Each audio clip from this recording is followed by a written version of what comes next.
back.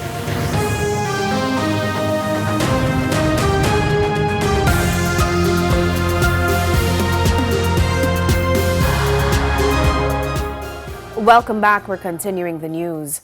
After being beaten into a coma last month, 17-year-old Kaylin Dowdy is now awake. Speaking with TVJ News, the teen's mother, however, says she's still unstable and remains in intensive care at the University Hospital of the West Indies.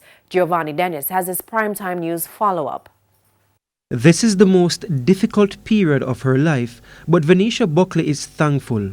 Her 17-year-old daughter, Kaylin Dowdy, is now conscious. She will look at you because that much that you know that she's hearing you. When you speak to her, she'll look at you, so you know she hears you and she acknowledges that you're there. But she can't speak. She can't say what she can't talk. She can't do what a normal person would do.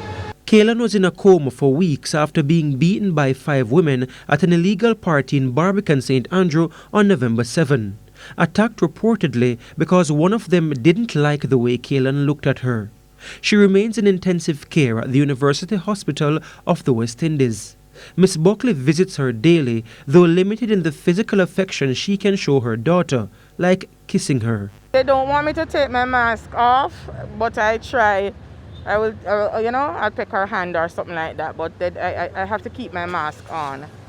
She gave any response when they kiss her? She can hear them. I give her a lot of those.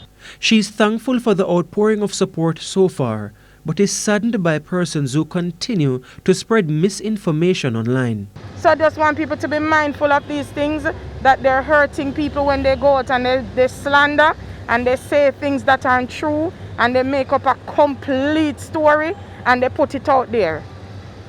Please have a little respect, and that's why I'm trying my best to keep off social media as much as possible now. She's also asking for continued prayers. We need prayers more than anything because, as you know, she has a spinal injury and we need a miracle for that in order for her to breathe. And most importantly, we need her breathing.